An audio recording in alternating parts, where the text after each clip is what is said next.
नमस्कार, मी सुवर्णा. दुपारचे 4 वाजलेत. काही महत्त्वाच्या बातम्या या बुलेटिनमध्ये आपण बघूयात. बच्चू कडू आणि रवी राणा यांच्यातला वाद आता शमलाय. रवी राणांच्या माफीनाम्यानंतर बच्चू कडू यांनी देखील एक पाऊल मागे टाकलंय. पहिली वेळ आहे, त्यामुळे आम्ही माफ करतो, पण आमच्या वाट्याला पुन्हा गेलात तर सोडणार नाही, असा इशारा प्रहारचे आमदार बच्चू कडू यांनी रवी राणा यांना दिला आहे. रवी राणा यांच्यासोबत झालेल्या वादानंतर बच्चू कडू यांनी पदाधिकाऱ्यांची बैठक घेतली. त्यानंतर मेळाव्याला बच्चू कडू यांनी संबोधित केलं. यावेळी त्यांनी राणा यांच्यासोबतच्या वादावर पडदा टाकत असल्याचं स्पष्ट केलं.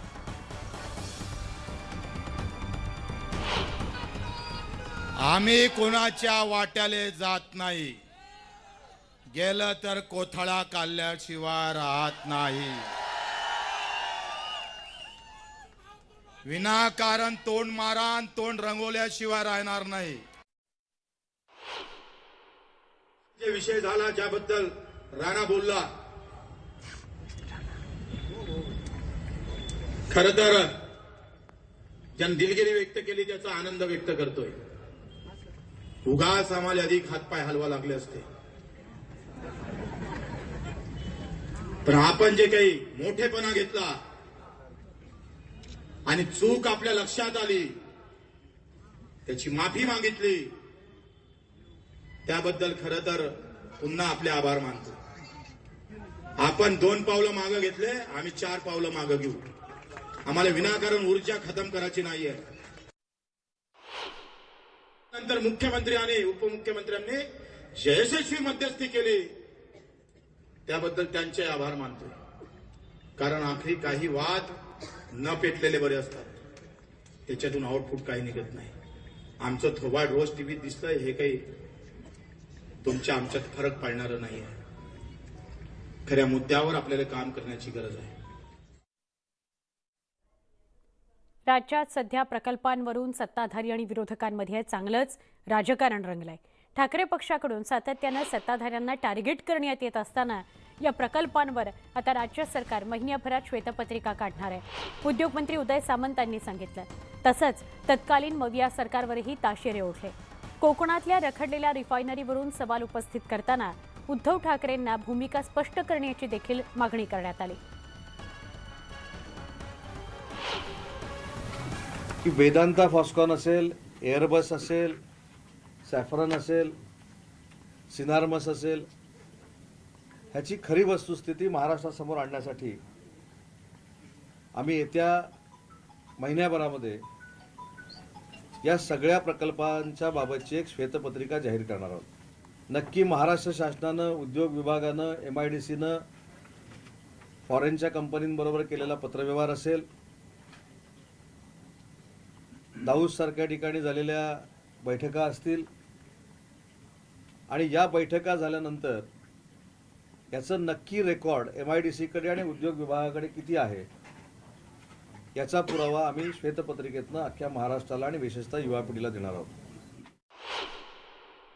की गाजावाजा करत जे MOU झाले त्याची अंमलबजावणी का झाली नाही, गाजावाजा करत ज्याची पब्लिसिटी करण्यात आली की एवढे MOU झाले, तेवढे MOU झाले, त्या MOUची अंमलबजावणी करणारी लागणारी जी कॅबिनेट सब कमिटीची मीटिंग आहे ती 14 महिने का होऊ शकली नाही, हा माझा दुसरा प्रश्न होता. त्याचं देखील उत्तर आजपर्यंत महाराष्ट्रातल्या जनतेला आणि मला देखील मिळालेलं नाही.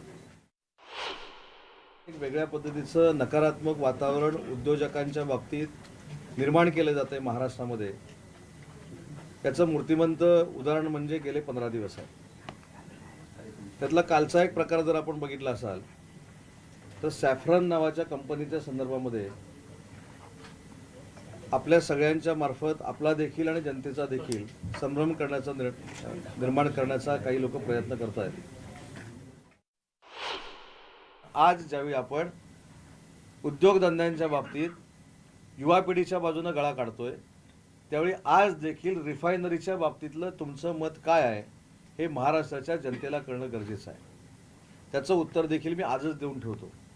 त्याचं उत्तर असं असणार आहे, तिथल्या जनतेनं जर मागितला तर रिफायनरी द्या, तिथल्या जनतेने तर नाकारला तर आम्ही जनतेबरोबर आहोत.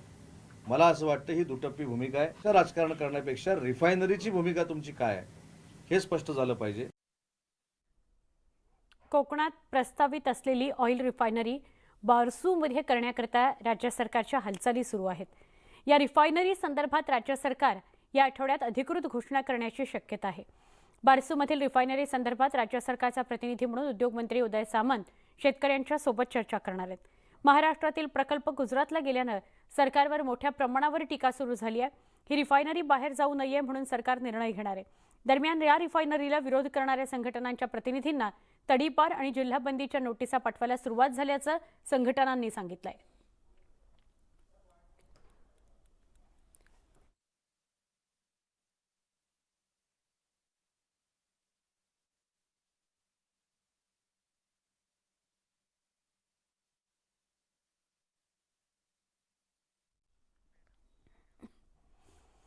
मंत्रिमंडळ विस्तारासंदर्भातली बातमी जाणून घेऊया.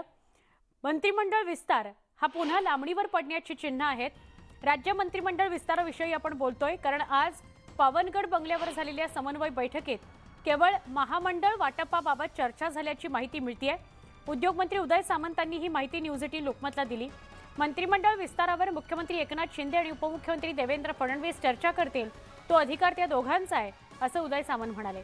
तसंच लवकरच मुख्यमंत्री आणि उपमुख्यमंत्री महामंडळाची यादी जाहीर करतील अशी माहिती उदय सामंतांनी दिली. त्यामुळेच आजच्या बैठकीत मंत्रिमंडळ विस्ताराबाबत चर्चाच झाली नसल्याचं समजतंय. त्यामुळे विस्तार लांबणीवर जाण्याची शक्यता निर्माण झाली आहे. महामंडळाचा जो कोटा आहे किती टक्के आम्हाला आणि किती टक्के भाजपाला हे सगळं दोन नेते मंडळी ठरवणार आहेत, आदरणीय शिंदे साहेब आणि फडणवीस साहेब. त्याच्यामुळे त्याच्यावर आमची काही चर्चा झाली नाही. परंतु कुठची महामंडळं आहे त्याच्यापेक्षा सक्षम केली पाहिजेत, कुठच्या महामंडळांना आर्थिक ताकद दिली पाहिजेत, कुठच्या महामंडळांवर अजूनही काही लोक सदस्य म्हणून आहेत, अध्यक्ष म्हणून आहेत, या सगळ्याची आम्ही आज सांगोपांग चर्चा केलेली आहे. आम्ही चर्चा करत असताना 120 महामंडळाचा प्रत्येक महामंडळाची परिस्थिती काय आहे, त्याचं स्ट्रेंथनिंग कसं करता येईल, त्याच्यामध्ये काम कसं करता येईल, त्याच्यामध्ये जर काय बदल करायचे असतील तर अजून दोन्ही नेते मंडळींना सांगून काय बदल करता येईल याच्यावरच आमची चर्चा झाली. एसआरएच्या घोटाळ्याप्रकरणी मुंबईच्या माजी महापौर किशोरी पेडणेकर यांची चौकशी संपली. दादर पोलीस स्थानकात त्यांची जवळपास 2.5 तास चौकशी सुरू होती. दादरमधील गोमाता नगरमध्ये एसआरए प्रकल्पात घर स्वस्तात मिळवून देतो असं सांगून लोकांकडून पैसे उकळण्यात आले. या आरोपाखाली अटकेत असलेला आरोपी आणि किशोरी पेडणेकरांचा व्हॉट्सअप चॅट समोर आल्यानंतर पेडणेकरांच्या अडचणी वाढल्या. तसंच इमारतीमधील काही गाळे हे किशोरी पेडणेकरांच्या ताब्यात असल्याचा आरोप किरीट सोमय्या यांनी केलाय. त्याबाबतची कागदपत्रेही सोमय्या यांनी समोर आणली होती. त्यानंतर आज दुसऱ्यांदा या प्रकरणी किशोरी पेडणेकर यांची चौकशी झालेली आहे.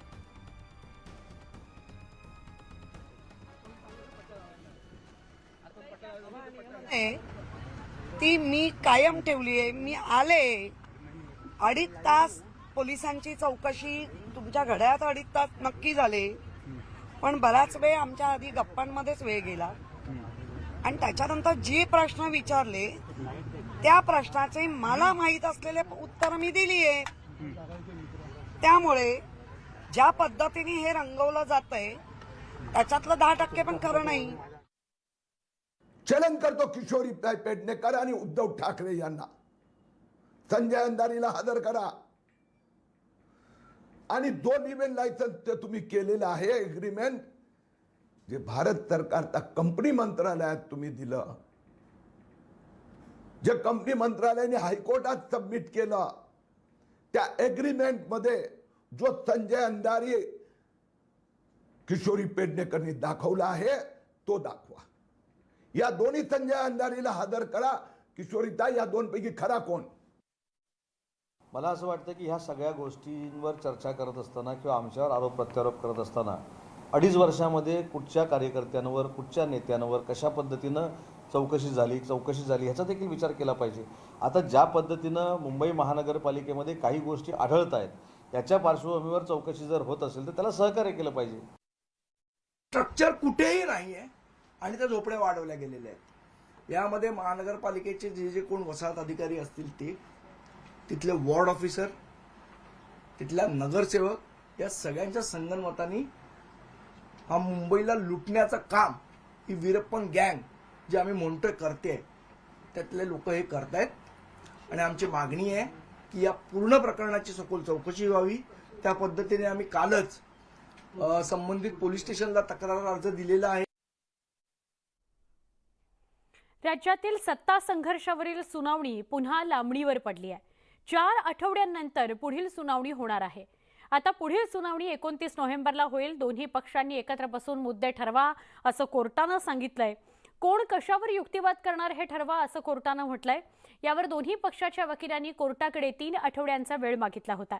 त्यानंतर कोर्टानं 4 आठवड्यांचा वेळ दिला.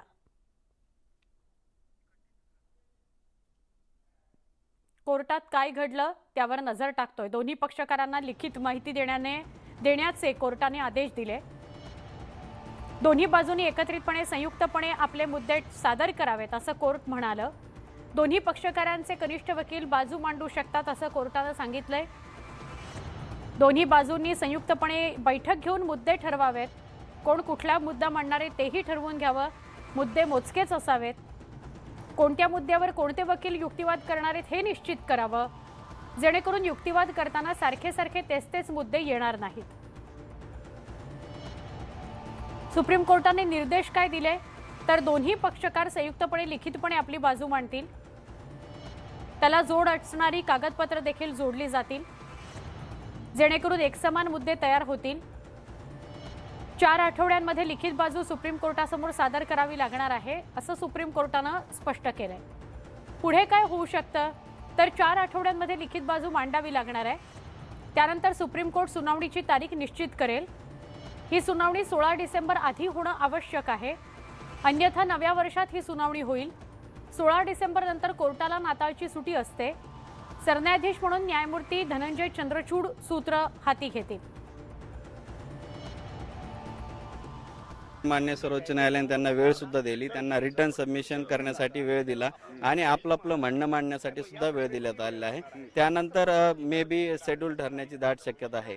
जर सपोज 4 आठवड्यात त्यांनी आपलं म्हणणं मांडलं आणि त्यानंतर जे काय म्हणणं मांडलं त्यावर आर्ग्युमेंट होईल आणि ते निश्चित होईल. मान्य सर्वोच्च न्यायालय त्यावर विचार करेल. मान्य सर्वोच्च न्यायालय 4 आठवडे म्हणजे 4च आठवडे ते तारीख स्पेसिफिक जर मागितली त्यांनी तर स्पेसिफिक मिळण्याची दाट शक्यता आहे, पण 4 आठवडे गृहीत धरायला हवं.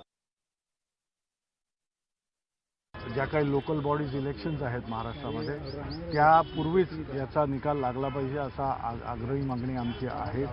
आम्ही त्याबद्दल हे करतोय, कारण ज्या गोष्टी ज्या पद्धतीनं आमच्या वकिलांनी मांडलेल्या आहेत त्या सुस्पष्ट आहेत आणि त्याबद्दलची वक्तव्यसुद्धा किंवा ऑब्झर्वेशनसुद्धा मागील काही याच्यामध्ये माननीय सर्वोच्च न्यायालयाने टिप्पणी म्हणून का होईना पण तशा प्रकारच्या गोष्टी अधोरेखित केलेल्या आहेत. त्यामुळे लवकरात लवकर हे याचा निकाल लागून एक चांगल्या रीतीनं भारताची समृद्ध आणि सुदृढ अशी लोकशाही आहे हे लोकांसमोर आणि जगासमोर येण्यासाठी जेवढा लवकर निकाल लागेल तेवढं बरं होईल.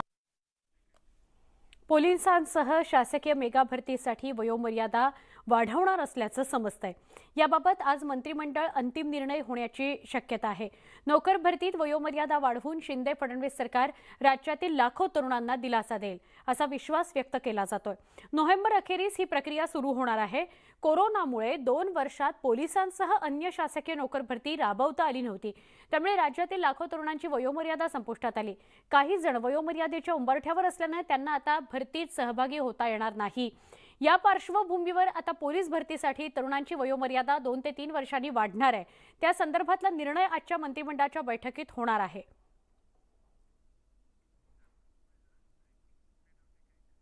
एक महत्त्वाची बातमी आहे. जालना औद्योगिक वसाहतीतील स्टील कंपनीतल्या भट्टीत स्फोट झाला. या स्फोटात 6 कामगार जखमी झालेत. जखमींपैकी 2घांची प्रकृती चिंताजनक आहे.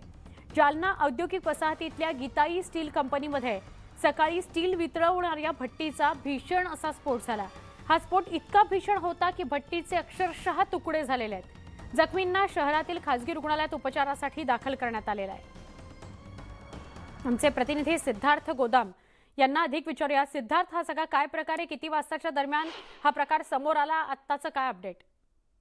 सुवर्ण, ही घटना सकाळी घडल्याची कळत आहे आणि जो भट्टी आहे लोखंड वितळण्यासाठी त्या भट्टीचा स्फोट झाल्याची माहिती समोर येते आहे अधिकृत कंपनी किंवा कुठल्याही पद्धतीच्या सोर्सनी ही माहिती दिलेली नाही.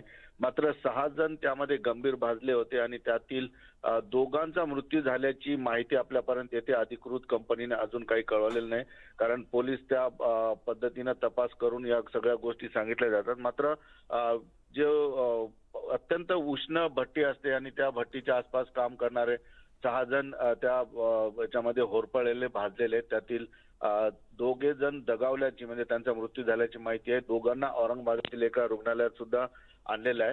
आता काही वेळातच कंपनीतर्फे किंवा पोलिसांच्या मार्फत ही माहिती येऊ शकते. मात्र अत्यंत गोपनीय पद्धतीनं ही माहिती का लपवून ठेवली, कारण एक ब्लास्ट झालेला आहे, भट्टीचा ब्लास्ट झालेला आहे, त्यातील 6 जण भाजले, त्यातील 2 जण गेले, तरी अधिकृतपणे ही माहिती समोर येत नाही. मात्र काही वेळातच ती माहिती अधिकपणे उघड केली जाऊ शकते. निश्चित. मात्र एवढे तास ही गोष्ट लपवून का ठेवली, का पुढे आली नाही, का कुठल्या माध्यमातून ही बातमी समोर आली नाही, हा प्रश्न खरोखर मोठा आहे. कारण 6 जणांची प्रकृती गंभीर आहे, त्यातल्या 2घांचा मृत्यू झालाय अशी माहिती मिळते आहे. जालन्यात स्टील कंपनी जिथे होती त्या परिसराविषयी काही कळू शकलंय का? गीताई स्टील कंपनी कुणाची होती, स्फोट नेमका कसा झाला याच्याविषयीची काही माहिती? सुवर्ण कंपनी गीताई स्टील कंपनी कुणाची आहे अजून कळालेलं नाही, मात्र ती माहिती लगेच मिळू शकते. मात्र स्टील कंपनीचा जो परिसर आहे जालन्याच्या आणि औरंगाबादच्या मध्ये, त्या ठिकाणी फार मोठा परिसर असतो आणि भट्टी ही एक वेगळ्या पद्धतीने संरक्षित असते. त्या ठिकाणी काही लोकांना जाण्याचा अधिकार असतो ज्या कंपनीतले लोक काम करतात. त्यामुळं फार मोठ्या प्रमाणात याची वाच्यता यासाठी झाली नाही की लिमिटेड लोकांच्या काम करण्याची त्या ठिकाणी परवानगी असते आणि त्यातील काम करणारे 6 लोक त्या ठिकाणी भाजलेले आहेत. आणि कंपनीतले कामगारांनी सुद्धा याबद्दल बाहेर कुणाकडे बोललेलं नाही, कारण भट्टीचा विभाग हा वेगळा असतो आणि इतर कामगारांना काम करण्याचा परिसर वेगळा असतो. त्यामुळं कदाचित त्यामुळं बाहेर बातमी लवकर आली नाही. मात्र आता ती आली, ती वाऱ्यासारखी पसरलेली आहे. निश्चित. सिद्धार्थ, आणि तुझ्या माध्यमातून ही दृश्य आपल्यापर्यंत पोहोचली आहेत. ही दृश्य आहेत, पोलीस घटनास्थळाची पाहणी करून गेले तेव्हाची ही दृश्य आहेत. अधिक माहिती त्यांनी तिथल्या संबंधित लोकांकडून घेतलेली आहे. मुख्यमंत्र्यांनी परवानगी दिली तर आठवड्याभरात राजीनामा देतो आणि निवडणूक लढवून दाखवतो असं म्हणत मंत्री अब्दुल सत्तार यांनी आदित्य ठाकरेंना ओपन चॅलेंज दिले. आदित्य ठाकरेंनी राजीनामा द्यावा, मीही देतो आणि निवडणूक लढवून दाखवतो असं चॅलेंज सत्तार यांनी दिलंय. 24 मिनिटांचा दौरा करून यांना ओला दुष्काळ दिसला असा टोला सत्तार यांनी लगावला. त्यांचं वक्तव्य होतं, त्यांच्या नेत्याचं वक्तव्य होतं का तुम्हाला 2 वर्षानंतर माहीत पडेल का काय असते निवडणूक. मी मला 2 वर्ष कशाला वाट बघतात. पहिली आपली जी टेस्ट मॅच जी असा पहिली ट्रायल असती, तो ट्रायलचा मॅच आपला दोघांचाही होऊ द्या. तुम्ही तिकडून राजीनामा द्या, मी इथून राजीनामा देतो आणि दूधचा दूध आणि पाणीचा पाणी लगेच होऊन जाईल. तर आताही आपला चॅलेंज आहे आणि त्यांनी नाही दिला तरी मला मुख्यमंत्र्यांनी परवानगी दिली तर मी आठवड्याभराच्या आत तुम्हाला तुमच्या चॅनलवर ती माझी बातमी दिसेल. गुलाबराव पाटलांनी विरोधकांवर जोरदार निशाणा साधलाय. पूर्वी राजाच्या पोटी जन्माला आलेला मुलगा राजा होतो, मात्र आता राजा हा जनतेच्या मतदानातून जन्माला येतो. आम्ही जनतेला मान्य असलेले राजा आहोत. 50,000 मतांनी आम्ही निवडून आलेलो आहोत. त्यामुळे कुणी ऐरे गैरे नथू खैरे आम्हाला काही बोलत असतील तर आम्ही खपवून घेणार नाही असा इशारा गुलाबराव पाटलांनी दिला आहे. आता राजा हा राजाच्या पोटी जन्माला येत नाही. आता राजा हा जनतेच्या मतदानाने जन्माला येतो. त्यामुळे आम्ही जनतेला मान्य असलेले राजे आहेत. 50,000 मतांनी निवडून आलेले आम्ही लोक आहोत. म्हणून कोणी आयरे गैरे नत्तू खैरे जर काही बोलत असतील की आम्ही तुम्हाला लोळवून टाकू, पळवून टाकू. अरुण भाईला जर 2 सलायला लागले असतं ना तर 8 दिवस चोपड्यामधून बाहेर झाला नसता. आम्ही आमचं ठरवलं हे आयुष्य तुमच्या करता आहे. अरे 100 दिवस पेक्षा 10 दिवस वाघासारखं जगून मरा हे शिवसेना प्रमुखांनी आम्हाला शिकवलं. राहुल गांधींची यात्रा 7 नोव्हेंबरला महाराष्ट्रात प्रवेश करणार आहे. महाराष्ट्रातील फक्त 5 जिल्ह्यांमधून ही यात्रा जाणार आहे. त्यामुळे यात्रेच्या नियोजनावर टीका होतीये. काँग्रेसमध्ये ही यात्रेच्या नियोजनावरून 2 गट पाहायला मिळत आहेत. भारत जोडो यात्रेचा रूट कसा ठरवला हे माहीत नाही, तो त्यांचा निर्णय आहे, अशा शब्दात काँग्रेस नेते पृथ्वीराज चव्हाणांनी प्रतिक्रिया दिली.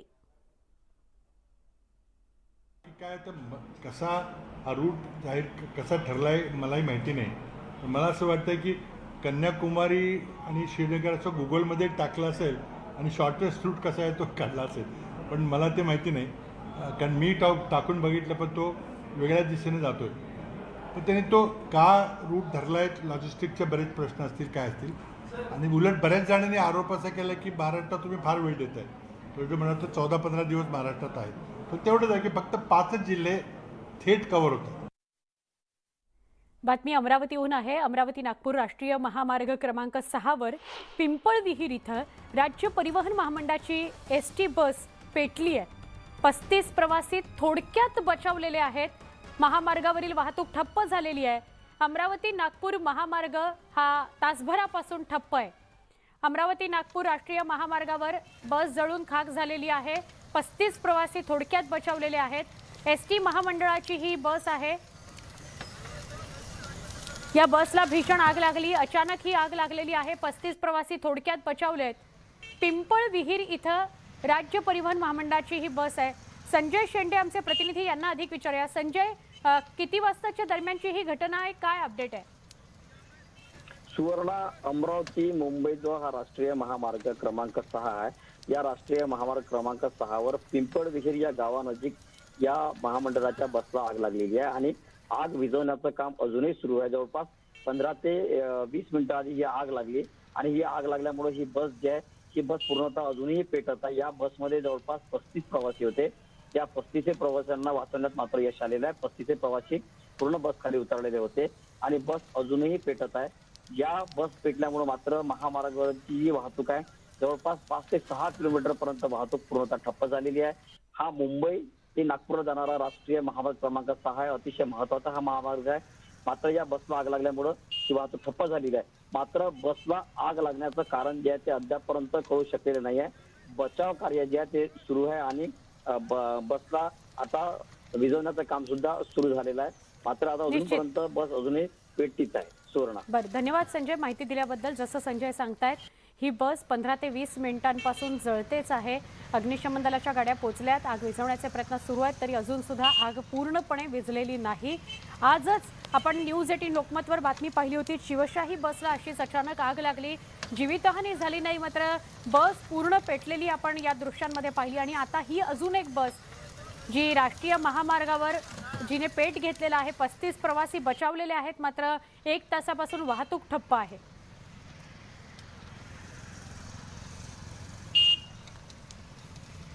अमरावतीमध्ये एसटी जळून खाक होतीये. आग विझवण्याचे प्रयत्न सुरू आहेत, मात्र अजूनही पूर्णपणे आग विझलेली नाही.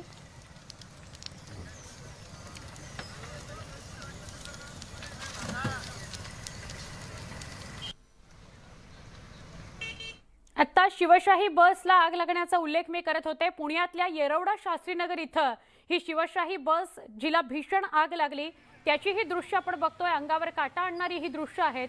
या आगीत बस पूर्णपणे जळून खाक झाली. सुदैवाने यात कोणतीही जीवितहानी झाली नाही. ही शिवशाही बस आहे. येरवडा या परिसरामध्ये भीषण आग लागली शिवशाही बसला. ही पूर्णपणे बस जळून खाक झाली. यातही प्रवासी होते जे थोडक्यात बचावलेले आहेत. ही 2 दृश्य एका वेळेला आपण बघतोय.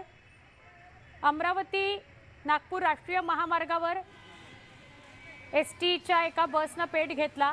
ही काही वेळापूर्वीची घटना. उजव्या बाजूला जी दृश्य दिसत आहेत, डाव्या बाजूला शिवशाही बस पुणे येरवडा इथं पूर्णपणे ही शिवशाही बस जळून खाक झाली. ही 2 दृश्य एका वेळेला आज दिवसभरात घडलेल्या या लक्षवेधी बातम्या.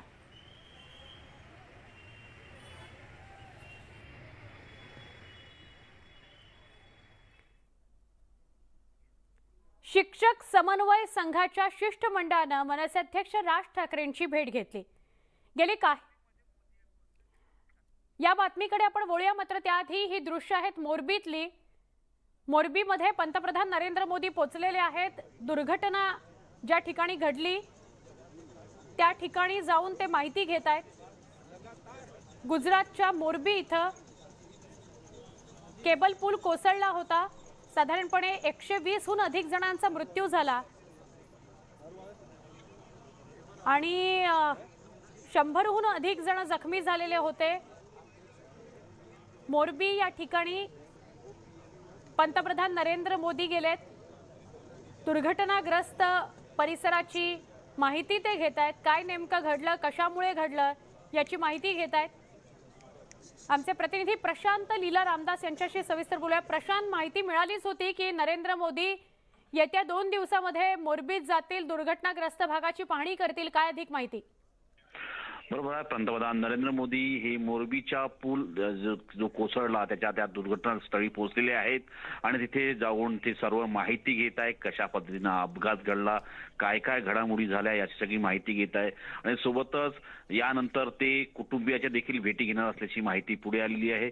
महत्वाचं म्हणजे यावेळी त्यांना तिथे नगरपालिकेचे जे प्रमुख आहेत ते आहेत, त्यानंतर प्रदेशाध्यक्ष CR पाटील देखील सोबत आहे, त्यानंतर मुख्यमंत्री पटेल हे देखील सोबत आहे आणि कशा पद्धतीनं घटना घडली तिथले स्थानिक जिल्हाधिकारी जे आहे ते देखील त्याच्यासोबत आहे. पंतप्रधान नरेंद्र मोदींना माहिती देत आहे की हा पूल कसा कुठपर्यंत होता, किती जुना पूल होता.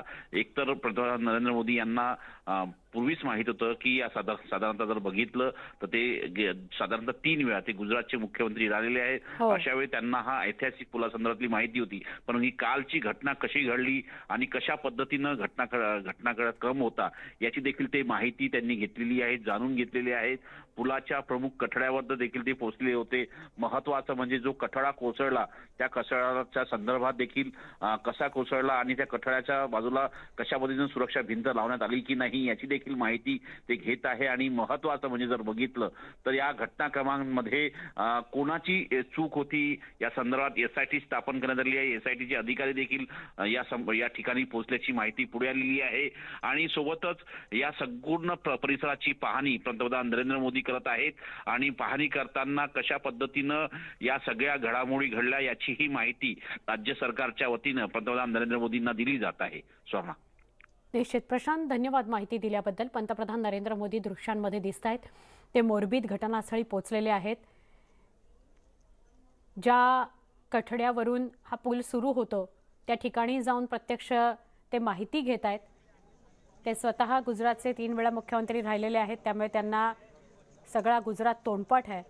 तरी देखील ही घटना नेमकी का घडली, या घटनेला जबाबदार कोण आहे, इतक्या लोकांच्या मृत्यूला जबाबदार कोण आहे, या सगळ्याविषयीची अधिक माहिती घेण्याचा प्रयत्न करतात. SIT स्थापन झालेली आहेच, त्या माध्यमातून चौकशी होईलच. पण पंतप्रधान नरेंद्र मोदी स्वतः मोरबीत गेलेले आहेत आणि यंत्रणा प्रमुखांशी ते संवाद साधतायत. दुर्घटनास्थळी ते पाहणी करतायत. पूल दुर्घटनेमध्ये साधारणपणे 136 जणांचा मृत्यू झालेला होता. 100हून अधिक जण जखमी झालेले आहेत. खूप मोठी दुर्घटना घडली होती. बघता बघता हा पूल कोसळला. पूल कोसळतानाची दृश्य ही प्रसारमाध्यमांवर तर आलीच, पण सोशल मीडियावरही व्हायरल झाली आणि खूप मोठा गदारोळ झाला. फक्त गुजरातमध्ये नव्हे, देशभरामध्ये गदारोळ झाला हा पूल पडल्यामुळं. यानंतर सोशल मीडियावर हा पूल कसा जीर्ण झालेला होता, कशा केबल्स तुटलेल्या होत्या, कशी त्याची डागडुजी मध्ये मध्ये करण्यात आलेली होती, असे सगळे छायाचित्र आणि दृश्यसुद्धा व्हायरल होताना आपण पाहिली. गंभीर घटना आहे, त्यामुळे गांभीर्यानं या सगळ्या परिस्थितीकडे पाहिलं गेलं आहे. पंतप्रधान नरेंद्र मोदी यांनी कालच स्पष्ट केलेलं होतं की मोरबीत ते स्वतः जातील आणि दुर्घटनास्थळाची पाहणी करतील. त्याप्रमाणे ज्या ठिकाणी कठडा आणि कठड्यावरून पूल सुरू होतो त्या ठिकाणी ते पोचलेत आणि तिथून ते अधिक माहिती घेत आहेत. ही थेट दृश्य मोरबीतून आपण बघतोय. मोरबी पूल दुर्घटनेमध्ये 136 जणांचा मृत्यू झाला, 100हून अधिक जण जखमी झाले. ज्यावेळी हा पूल पडला त्यावेळी शेकडो लोक या पूलवर उपस्थित होती. त्या सगळ्यांना घेऊन हा पूल खाली कोसळला.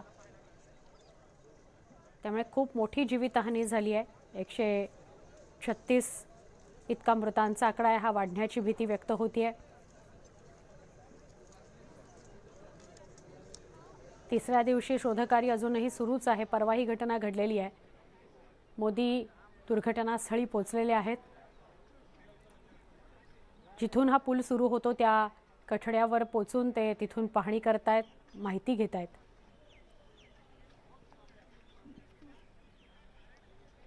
खूप वेगवेगळ्या चर्चा गोष्टी समोर येत आहेत की हा पूल आधीच जर्जर होता, धोकादायक होता, तशी माहिती देण्यात आलेली होती. काही अशाही बातम्या येत आहेत की अनेकांनी तो पूल एकत्रितपणे हलवला, जे त्या पुलावर उपस्थित होते त्यांनी तो एकत्रितपणे हलवला आणि आधीच जीर्ण झालेला पूल मग खाली कोसळला. वेगवेगळ्या बातम्या येत आहेत. कुणाकडे या पुलाच्या डागडुजीचं काम होतं, हा इतका ऐतिहासिक पूल होता त्याच्याकडे लक्ष दिलं गेलं नाही का, दुर्घटना घडल्यानंतर किती वेळाने मदत कार्य सुरू झालं, अशा अनेक गोष्टी चर्चेत येत आहेत. पण SIT स्थापन झालेली आहे, त्या माध्यमातून चौकशी होईल. पण तिसऱ्या दिवशीही शोधकार्य सुरू आहे. पंतप्रधान नरेंद्र मोदी हे गुजरातच्या मोरबीमध्ये पोचलेले आहेत, जिथे दुर्घटना घडली त्या कठड्यावर ते उपस्थित आहेत आणि तिथून ते स्थानिक प्रशासकीय अधिकाऱ्यांकडून माहिती घेत आहेत. आमचे प्रतिनिधी प्रशांत लीला आपल्यासोबत आहेतच. प्रशांत, अजूनही मोरबीत त्याच दुर्घटनास्थळी पंतप्रधान नरेंद्र मोदी उपस्थित आहेत. एका बाजूला शोधकार्य सुरू आहे, SIT स्थापन झालेली आहे, पण खूप मोठी घटना आहे, स्वतः पंतप्रधान मोरबीत पोहोचले. बरोबर आहे. एक अत्यंत मोठी घटना, एक असा अपघात ज्या अपघातामध्ये 136 जणांचा मृत्यू झालेला आहे आणि 136 जणांचा एकाच वेळी मृत्यू होणे अपघातामध्ये मानलं जातं. आणि महत्वाचं म्हणजे अजूनही आजचा तिसरा दिवस आणि तिसऱ्या दिवसानंतर शोधकार्य जर बघितलं आपण, ते अजूनही युद्ध स्तरावरती सुरू आहे. खास करून नौसेना असो किंवा SDRF असो, NDRF असो, स्थानिक अग्निशामक दलाचे अधिकारी असो, तिथले जवान असो, स्काय डायव्हर असो, यांच्या माध्यमातून तिथे अजूनही शोधकार्य सुरू आहे. कारण की जेव्हा हा पूल कोसळला, तो पूल कोसळल्यानंतर या पूल कोसळल्यानंतर अनेक लोक हे नदीत असलेल्या चिखलात फसून असल्याची माहिती तिथल्या जिल्हाधिकाऱ्यांनी दिली होती आणि त्याच्या आधारावरती ही सगळी शोधकार्य सुरू आहे. आतापर्यंत 136 जणांना जे मृत्यू झाला त्यापैकी अनेकांचे मृतदेह हे बाहेर काढण्यामध्ये या संपूर्ण ऑपरेशनला, हे जे ऑपरेशन सुरू आहे, बचाव अभियान सुरू आहे, त्यामध्ये यश आलेलं आहे. पण अजूनही काही मृतदेह हे चिखलात किंवा इतर ठिकाणी अटकून तर नाही आहे, कारण की प्रवाहासोबत वाहून तर गेलेलं नाही आहे. याचा देखील शोध मोहीम सुरू आहे. ड्रोनद्वारे शोध मोहीम सुरू आहे. त्यानंतर छोट्या छोट्या नौका ज्या आहेत त्याच्या माध्यमातून देखील बचाव अभियान सुरू आहे. त्या बचाव अभियानाची देखील माहिती खुद्द पंतप्रधान नरेंद्र मोदी घेत आहे. तिथले जिल्हाधिकारी जे आहेत साईनाथ, ते या संपूर्ण याची माहिती देत आहेत. आणि कशा पद्धतीनं गेल्या 3 दिवसापासून इथं या संपूर्ण घटनास्थळी बचाव अभियान राबवलं जात आहे.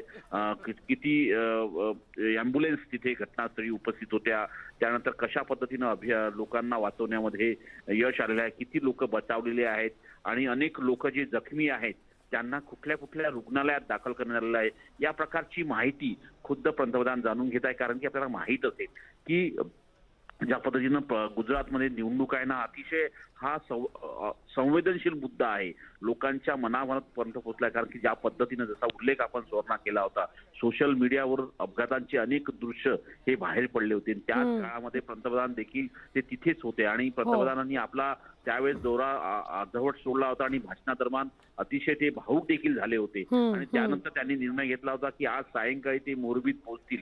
गुजरातचा दौरा आणि त्यानंतर राजस्थानचा दौरा आटपून ते थेट मोरबीत पोहोचले आहे. यानंतर ते रुग्णालयात देखील जातील अशी शक्यता व्यक्त केली जाते. कारण की तिथल्या कुटुंबियांची आणि जे जखमी लोक आहेत त्या सगळ्यांची ते भेट घेणार आहे, त्यांना दिलासा देणार आहे. आणि हा संपूर्ण अपघाता संदर्भातली इत्थंभूत माहिती खुद्द पंतप्रधान नरेंद्र मोदी जाणून घेत आहे. कारण की ज्या पद्धतीनं अपघात घडला त्याच्या काही क्षणांतच जो आक्रांत आणि विक्राळ रूप पाहायला मिळालं की साधारणतः 250 पेक्षा जास्त लोक हे नदीच्या पात्रात कोसळले. त्यावेळेस ज्या पद्धतीनं माहिती मिळाली होती, ही पोलीस विभागाने माहिती दिली होती की साधारणतः दिवसभरामध्ये 675 लोकांना या पुलाची पाहणी पुलावरती जाण्याकरिता तिकीट विक्री करण्यात आली होती.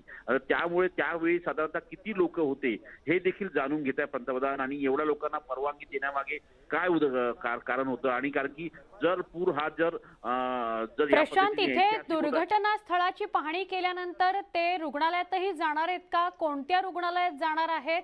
आणि 9 जणांना अटक झाली आहे या प्रकरणात असंही कळतंय. या दोन्ही गोष्टींविषयी काय अधिक माहिती द्याल?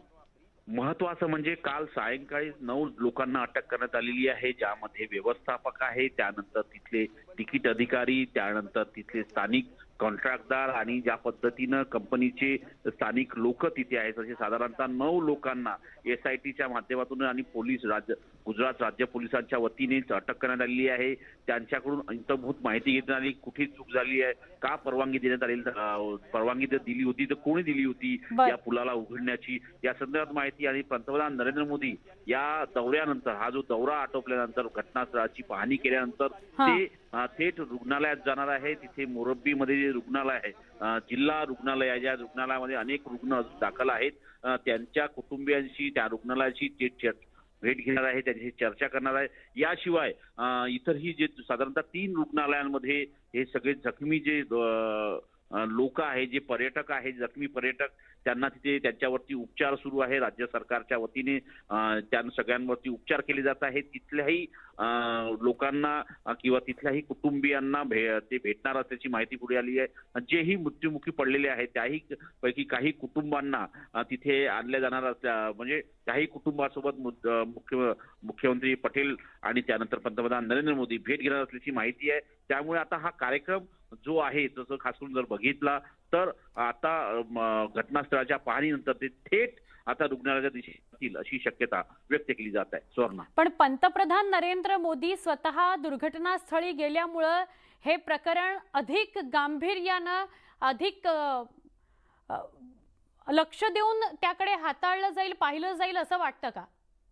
महत्वाचं म्हणजे ज्यावेळी पंतप्रधान नरेंद्र मोदींनी गुजरातच्या दौऱ्यादरम्यान त्यांनी या संदर्भात अतिशय भावूकपणे या संदर्भात वक्तव्य केलं, त्यानंतर संपूर्ण प्रशासन, राज्य सरकारचं प्रशासन असो किंवा केंद्र सरकार असो, घडबडून जागे झालं आणि युद्ध स्तरावरती नौसेना असो केंद्र सरकारच्या वतीने आली, त्यानंतर NDRF घटनास्थळावर पोहोचलं, SDRF तर तिथे पोहोचलंच होतं, अग्निशामक दलाचे पोलीस जवान हे सगळे होते. आणि आता खुद्द पंतप्रधान मोरब्बीमध्ये पोहोचल्यामुळे SIT जी चौकशी करतायत त्या संदर्भात देखील अतिशय गांभीर्य निर्माण झालेलं आहे. कारण की एवढी मोठी दुर्घटना आणि ज्या राज्यामध्ये निवडणूक आहे त्यामुळे अतिशय संवेदनशील हा मुद्दा झालेला आहे. लोकांच्या हृदयापर्यंत पोहोचणारा मुद्दा आहे की पर्यटनाच्या वेळेस अशा जर घटना घडत असेल तर यामुळे खास करून तिथल्या स्थानिक प्रशासनावरती प्रश्नचिन्ह निर्माण होतात.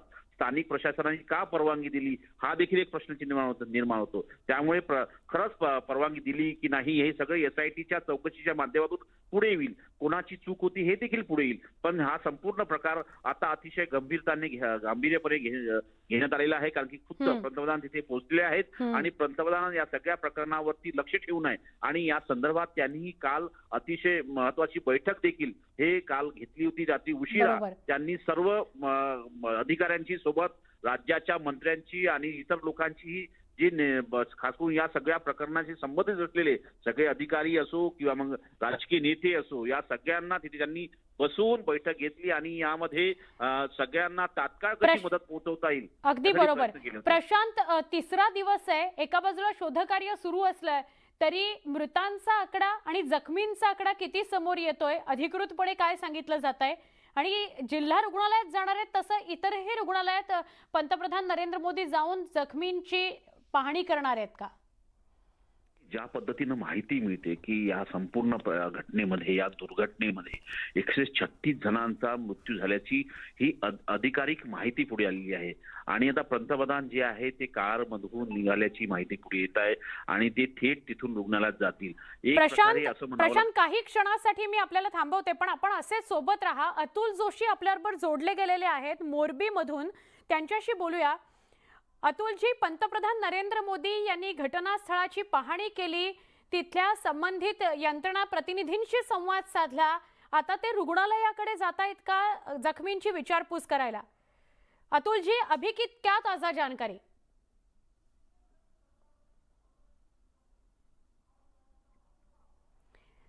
आपल्याबरोबर अतुल आमचे प्रतिनिधी मोरबीतून उपस्थित आहेत. प्रशांत लीला रामदास यांच्याशीही आपण बोलतो आहोत. काही दृश्य आता आपण बघतोय ती पंतप्रधान नरेंद्र मोदी यांच्या ताफ्याची होती. पंतप्रधान नरेंद्र मोदी हे घटनास्थळावरून रुग्णालयाकडे निघाले असावेत आणि रुग्णालयात जाऊन ते आता नातेवाईकांची विचारपूस करतील. जे जखमी झालेले आहेत त्यांची भेट घेतील. 3 रुग्णालयांमध्ये पूल दुर्घटनेतले सगळे जखमी ऍडमिट केले गेलेले आहेत. तिथे त्यांच्यावर उपचार सुरू आहेत. प्रशांत लीला रामदास आपल्याला आत्ताच माहिती देत होते की या 3ही रुग्णालयांमध्ये कदाचित ते जातील. सगळ्यात आधी ते जिल्हा रुग्णालयात जाणार आहेत. तिथे सर्वाधिक दुर्घटनाग्रस्त आहेत, त्यांच्याशी ते संवाद साधतील. आमचे प्रतिनिधी प्रशांत लीला रामदास आपल्यासोबत आहेत. प्रशांत, काही क्षणासाठी थांबवलं होतं आपल्याला. प्रशांतशी बोलूया आपण. मात्र हा ताफा आपण पंतप्रधान नरेंद्र मोदी यांचा गेला रुग्णालयाकडे निघाला आणि त्यानंतर आपण त्यांचा इतर ताफा, उर्वरित ताफा बघतोय जो त्यांच्यासोबत जाईल. मोरबीमध्ये पूल दुर्घटना जिथे घडलेली आहे तिथे पंतप्रधान नरेंद्र मोदी आलेले होते आणि तिथून ते आता जिल्हा रुग्णालयाकडे निघालेत अशी माहिती तरी मिळती आहे.